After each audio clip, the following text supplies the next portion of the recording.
Hello everybody and welcome back for another VR review. Today we are taking a look at Journey of the Gods on the Oculus Quest. Now this was originally planned to be a Quest first PC VR comparison with an additional emphasis on how well does this run with Revive on a Valve index. Timestamps will be included in the description if you want to jump ahead to the Revive information and skip the overall review of this game. Journey of the Gods is an action-adventure VR title available exclusively from the Oculus Store for $29.99, and it does support cross-buy. Journey of the Gods will have you slashing, shooting, and god power casting your way through 4+ hours of cartoony action. Enemy and level design in this game is a true standout. There's a large variation of enemy types that can be truly imposing when you first see them. There's a large variety in how every level plays out and its overall design.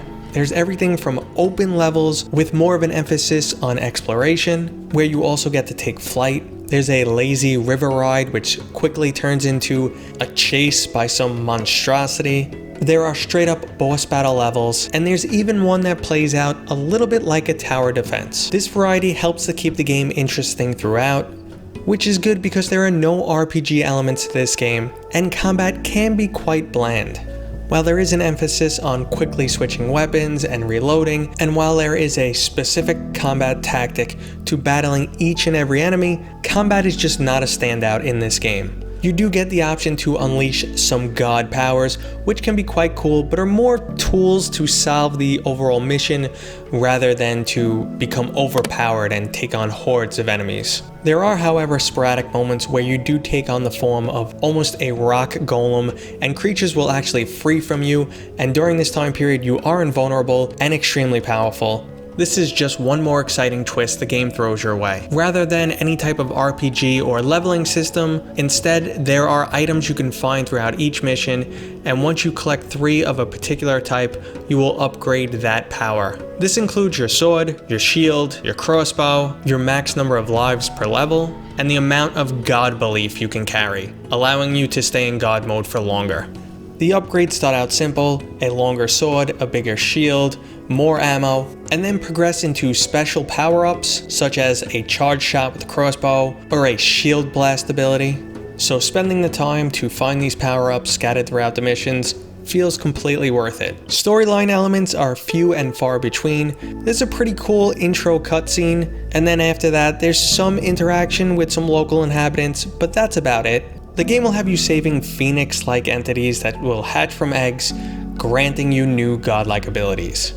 When in god mode, you get a new overhead perspective of the world, and you have the ability to use powers such as rain lightning, grow or shrink trees, stop time, and relocate smaller creatures. Towards the end of the game, you will need to use all of these skills in unison, either to defeat a boss or progress through the mission.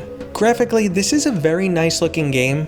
Some of the bosses in particular look amazing, and the comparison to Zelda is obvious, but this game leans way more into the cartoony, kidsy section in comparison to the most current iteration of Zelda Breath of the Wild. Now, the combination of this overly cartoony world and just the hardware limitations of the Oculus Quest doesn't create the most immersive environment.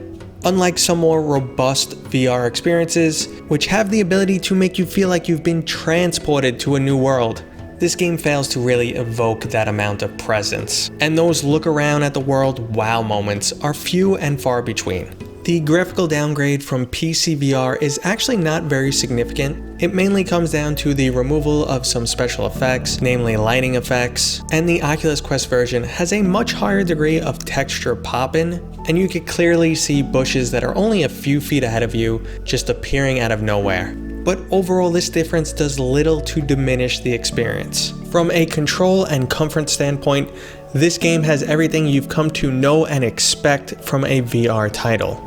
There are multiple control and comfort settings, options for both standing and seated positions, and adjustable comfort vignetting settings. Journey of the Gods is clearly one of the more robust titles available for VR. With its mix of great graphics and constant twists and turns, it's a title that most will enjoy. However, with fairly shallow combat, my enthusiasm for this game waned a bit over time. It's actually pretty easy to recommend this title to most people, but it's definitely not going to make the list of one of my favorite VR games. Now, as of August 6th and version 1.7.2 of Revive, Journey of the Gods is still not playable.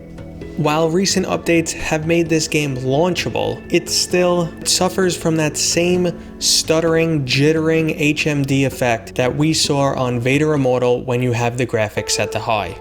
Unlike Vader Immortal, no amount of setting changes both within the game or outside of the game will stop the stutter that is seen within the HMD only. Okay everybody, as always, I hope you enjoyed the review. If you have any recommendations, any games you want to see covered or tested in Revive, let me know in the comments and I will get to it as soon as possible.